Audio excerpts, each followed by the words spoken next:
अब एक जगह पर हमने यहां पर आपसे बोला था कि किसी वीक इलेक्ट्रोलिटिक सॉल्यूशन में जब आप वाटर मिलाते हैं, वो वीक इलेक्ट्रोलिटिक मतलब it can be, weak electrolytic से मतलब क्या है? वीक इलेक्ट्रोलिटिक से मतलब है कि जिसका पार्शियल आयोनाइजेशन होता हो। तो वो जो वीक इलेक्ट्रोलिटिक है, it can be an acidic solution और it can be the basic solution. तो अब यहां पर ऐसा क्यों होता है? कोई अगर वीक इलेक्ट्रोलिटिक सॉल्यूशन है और अगर आप उसमें पानी मिलाते हैं तो पानी के मिलाने से डिग्री ऑफ डिसोसिएशन क्यों बढ़ती है? इसका मैं आपको लॉजिक दे रहा हूं, देखिएगा। मान लो कि मेरा वीक इलेक्ट्रोलाइट है HA और ये HA आयोनाइज करता है into H positive aqueous plus A negative aqueous. इसके अंदर ये आयोनाइज करता है HA aqueous giving H positive aqueous plus A negative aqueous.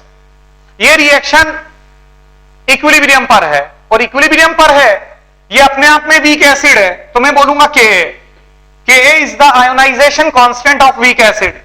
Ionisation constant of weak acid.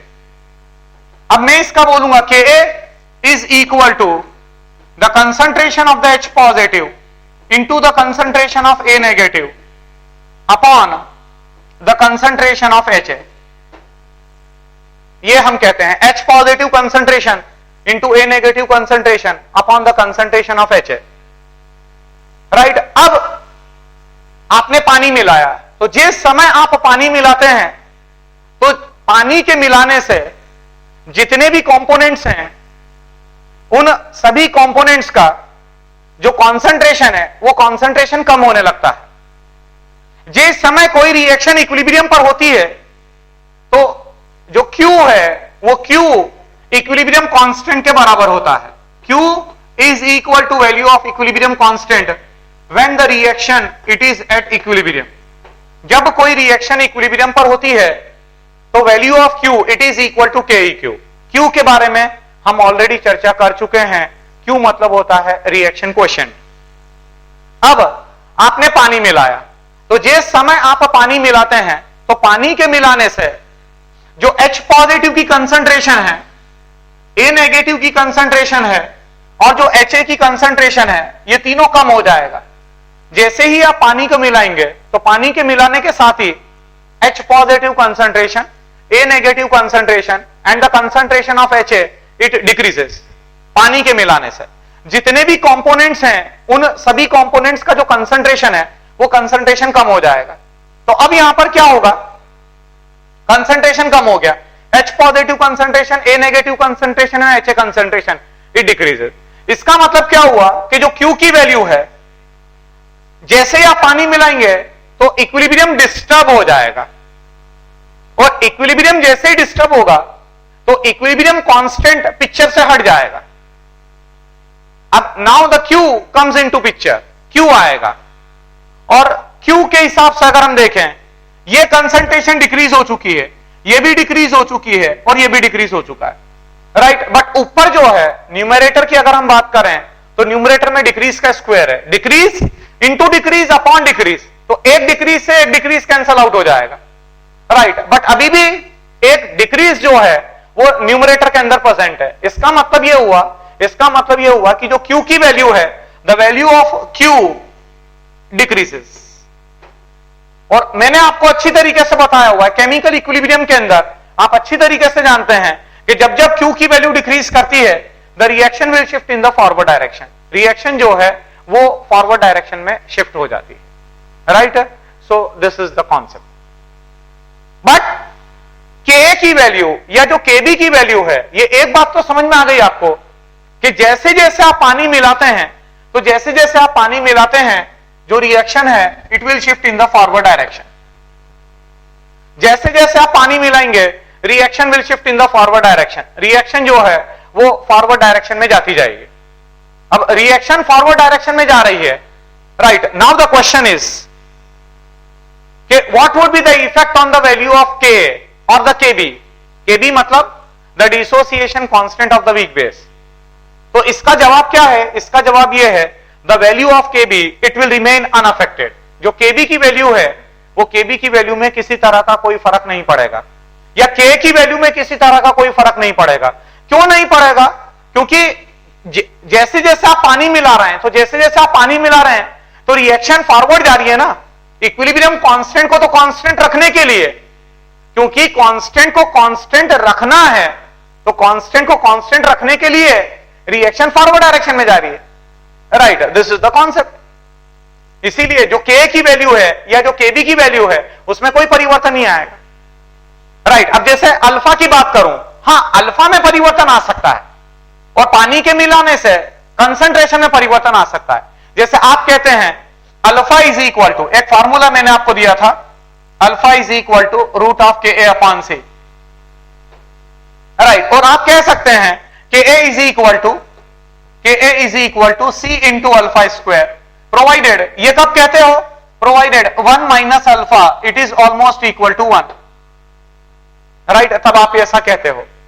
तो कंसंट्रेशन में परिवर्तन आ सकता है, अल्फा की वैल्यू में परिवर्तन आ सकता है, बट जो K की वैल्यू है अथवा जो Kb की वैल्यू है उसमें किसी तरह का कोई परिवर्तन नहीं आएगा, राइट। तो ये चीज आपको अच्छी तरीके से क्लियर हो गई होगी, right. Write down the next question please. Calculate the pH, calculate the pH of 0.1 molar of 0.1 molar of aqueous H2S solution, pH of 0.1 molar of aqueous H2S solution, given the Ka1 and the K2 values, it is equal to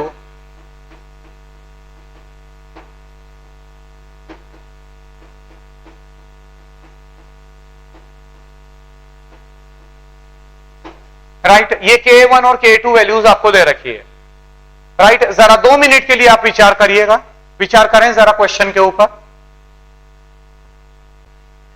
right बच्चों। अब कैसे करेंगे हम, जरा देखिएगा।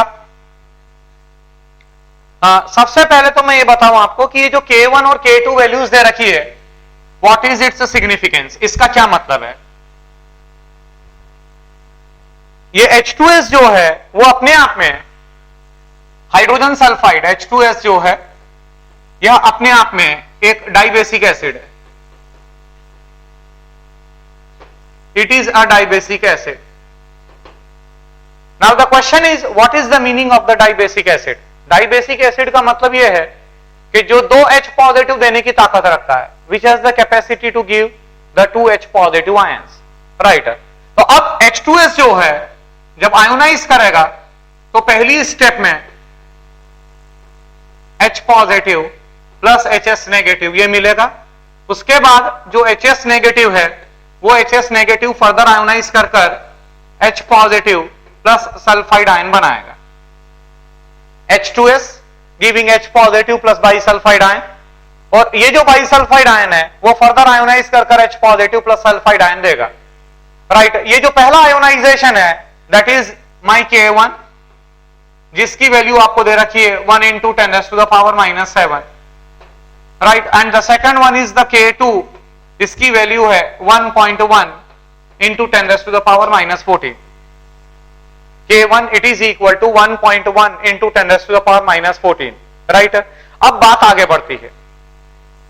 सबसे पहले तो यह है कि यहां पर यह साफ साफ पता चल रहा है कि जो K1 की वैल्यू है that is greater than the value of K2। जो K1 की वैल्यू है वो K1 की वैल्यू K2 की वैल्यू से काफी ज्यादा है। इसका मतलब यह हुआ कि जो H2S का आयोनाइजेशन है into H positive and the bisulphide ion, इसको कहा जाता है बाइसल्फाइड आयन। तो ये जो H पॉजिटिव का H2S का जो आयोनाइजेशन है, क्योंकि K1 की वैल्यू काफी ज्यादा है और K1 की वैल्यू काफी ज्यादा है as compare to that of K2।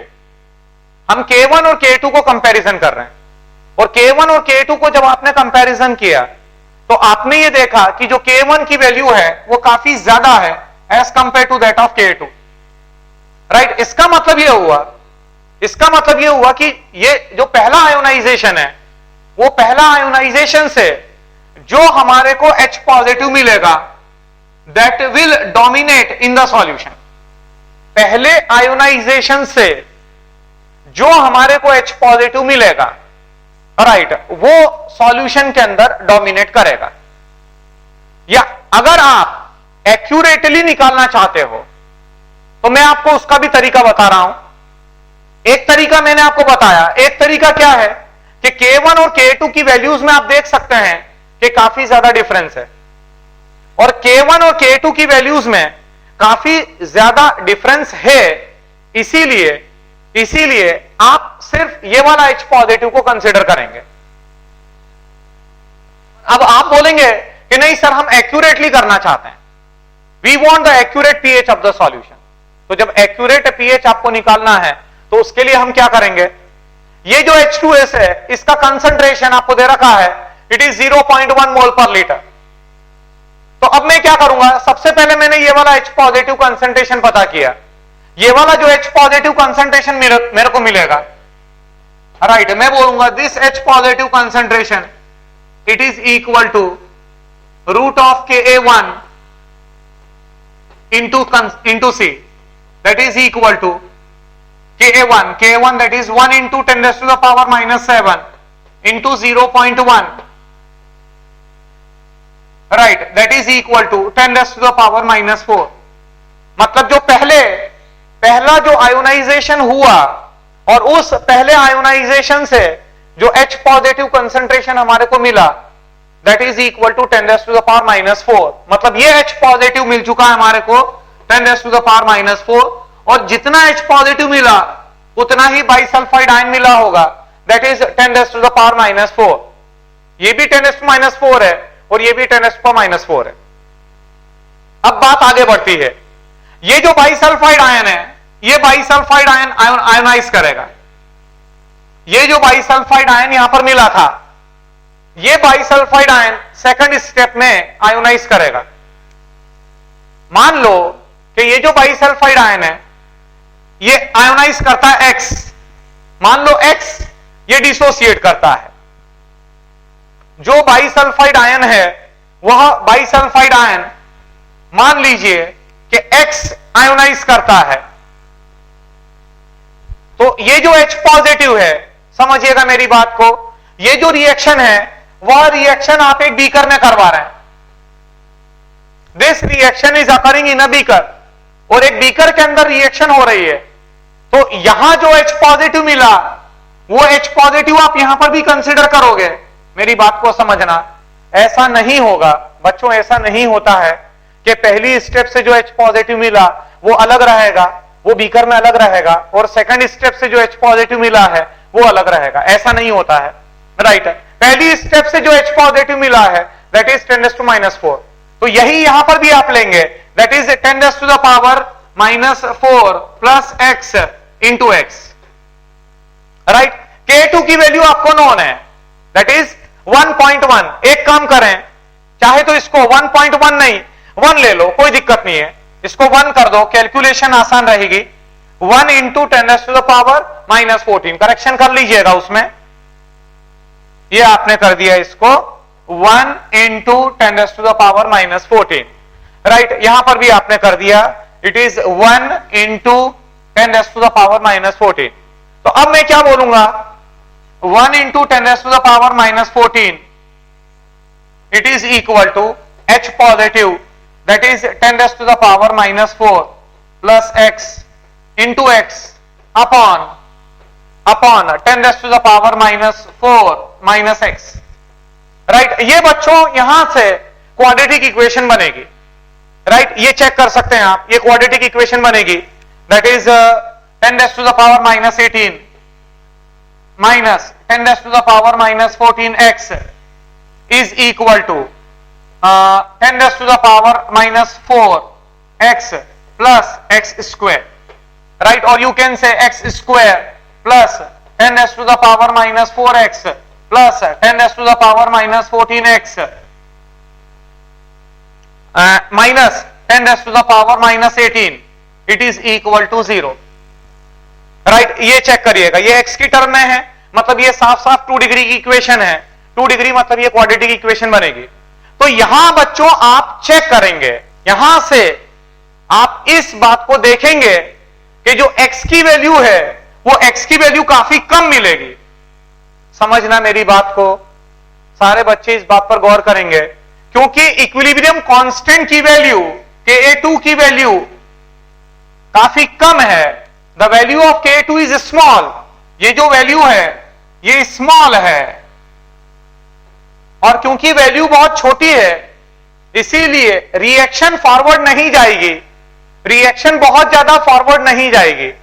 जो सेकंड वाली रिएक्शन है वो सेकंड वाली रिएक्शन बहुत ज्यादा फॉरवर्ड नहीं जाएगी, और क्योंकि सेकंड वाली रिएक्शन बहुत ज्यादा फॉरवर्ड नहीं जाएगी इसीलिए जो x की वैल्यू मिलेगी यहां पर, ये x की वैल्यू काफी कम मिलेगी। चाहे तो आप उसको घर पर सॉल्व कर लीजिएगा, आप उसको घर पर सॉल्व कर लेंगे। राइट, आप देखेंगे कि ये जो x की वैल्यू है ये x की वैल्यू काफी कम मिलेगी आपको। इसका मतलब जो टोटल H पॉजिटिव कंसंट्रेशन है, जो टोटल H पॉजिटिव कंसंट्रेशन मेरे को मिलेगा, H positive total, it is equal to 10⁻⁻4, almost equal to 10⁻⁻4। समझिएगा मेरी बात को, क्योंकि जो x की वैल्यू है वो x की वैल्यू काफी छोटी है, तो काफी छोटी मिलेगी। तो 10⁻⁻4 प्लस x अगर आप करेंगे तो वो 10⁻⁻4 ही आपको मिलेगा। इट मींस यहां से हमारे को pH पता चलेगा। इट मींस मैं बोलूंगा the pH it is equal to negative of log of 10⁻⁻4। It means the pH of the solution is 4।